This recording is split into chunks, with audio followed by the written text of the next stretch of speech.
Welcome to Better Collective. In this video, we'll be talking about safer gambling, how to spot warning signs of a gambling addiction in yourself and others, and how to get necessary support and treatment.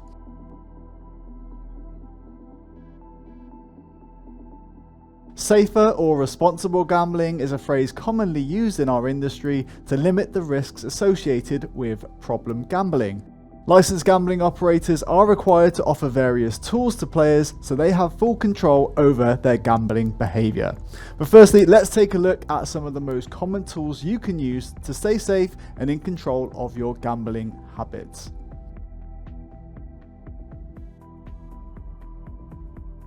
Before you decide which of the game control options to choose, you need to get acquainted with your own gambling patterns.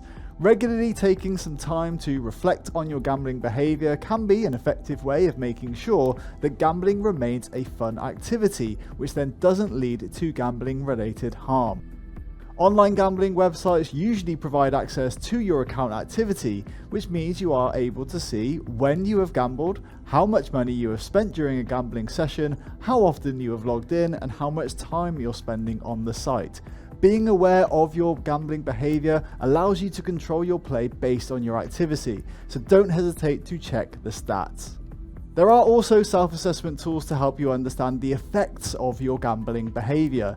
You could use a self-test tool like Gamerlize to assess how risky your gambling style is.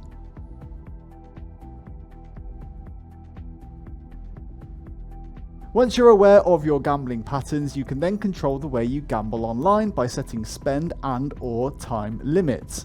Visit the safer or responsible gambling page of a gambling operator to find all the information on the game control tools they offer. Some of the most common tools you may find across the operators could be money control. So, for example, a budget calculator will allow you to determine exactly how much you can spend on gambling without experiencing any risk, considering your regular expenses and income. Deposit limits enable you to control how much money you can deposit over a certain period of time. Loss limits lets you control the net amount of money you can lose on a particular product over a certain period of time. Once you've hit your limit, you won't be able to play on that product again until your limit resets. And finally, wager limits. These allow you to limit the total amount spent per bet or wager on a daily, weekly, and/or monthly basis. And finally, time control. Reality check timers enable you to set reminders and monitor the time you spend on a gambling website. When a reminder pops up, you should pause and think, is it time to log out? Timeout breaks block you from accessing your account for a shorter period of time that you actually choose. It can last for a couple of weeks, for example. You can also self-exclude yourself from gambling for a longer period of time, both at a single operator's website or by using a national self-exclusion scheme. These schemes enable you to block all of your accounts with licensed gambling operators and prevent you from creating new accounts for a longer period of time, including up to several years.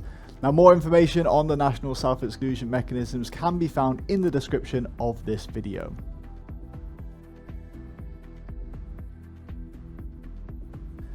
There are other preventative tools as well, such as the product block feature offered by some gambling operators that enables you to block certain products, for example poker or casino, for a period of time that you choose.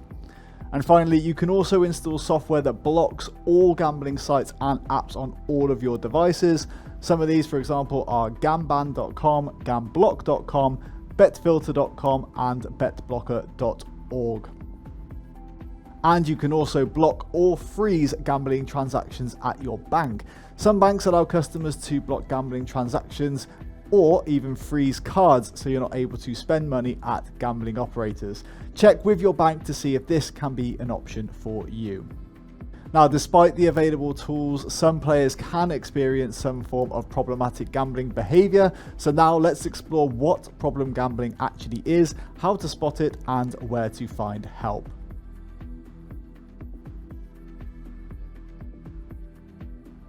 Now, gambling as an activity affects the reward system of our brains and can create a very strong feeling of a high. This can be addictive for some people and bring about numerous negative consequences. Problem gambling is an umbrella term that refers to a spectrum of inappropriate gambling behavior, with compulsive gambling being the most serious one.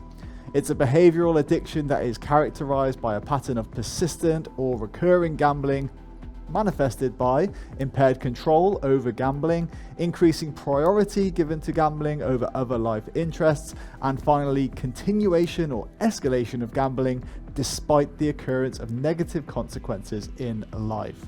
Addicted gamblers tend to go through 4 phases. Firstly, the winning phase. So the gambler experiences a big win and will likely attribute that to their skill. Gambling continues in order to repeat that success. And phase 2 is losing. Losses are chased with increased gambling. The gambler, despite losing large sums, becomes more worried about gambling than what else is going on in their lives, be it family, friends, or work. The third phase is desperation. The gambler continues to lose money and seeks out any means necessary to get the next bet on. Neglect of reality leading to job loss, divorce, and financial or even criminal troubles. And the final phase, the darkest phase, hopelessness. It's not easy to talk about, but it does need to be said. This is where a gambler has lost everything, even hope for winning, but keeps on playing. They may turn to drugs to deal with the losses or even contemplate suicide. However, gambling addiction is treatable. Recognizing the problem is the first step toward effective treatment, but sufferers are often unaware or in denial of having a problem.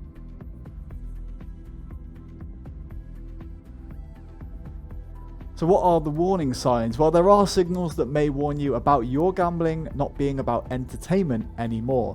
This is how you can recognize that you may have developed a problematic gambling behavior.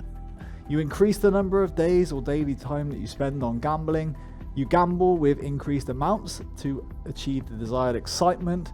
After losing money gambling, you often return another day to get even. This is also called chasing losses. Perhaps you gamble away money needed for another purpose, for example, to pay your household bills. Also, you can rely on others to provide money to relieve desperate financial situations caused by gambling. Perhaps you've risked or lost a relationship, job, education, or career opportunity because of gambling. You could also struggle with sleep because of your gambling habits. Maybe you often gamble when feeling distressed, for example, helpless, guilty, or anxious. Also, you lie about how much you gamble, or finally, you feel restless or irritable when attempting to cut down or stop gambling. We highly recommend you to reach out for help if you can relate to any of the above statements. Read carefully the description of this video to see what support and therapy options may be available to you.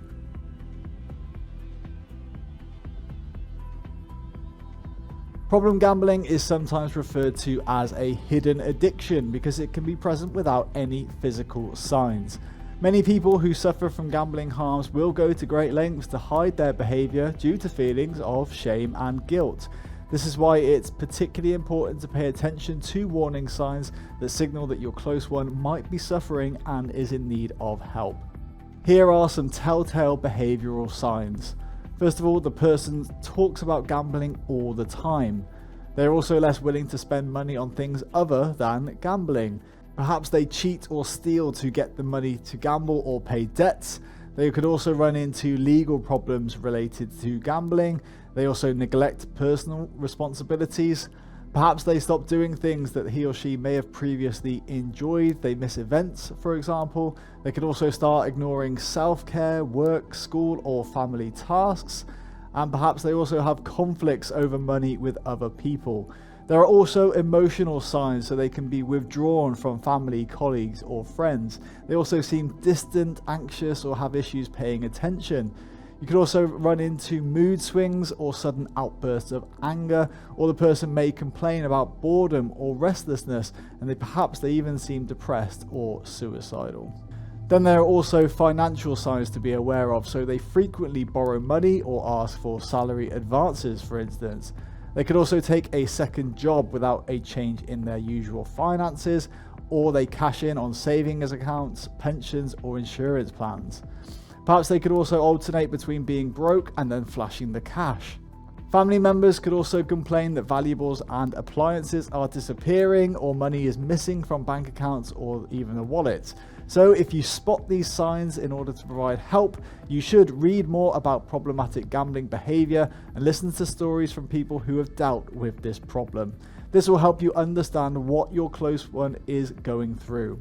And you should also reach out to a helpline or other support resources and talk to a trained person about your observations, concerns, and how you should approach the person experiencing the problem. Like I said before, down in the description of this video, you'll find support options available to you in your country of residence.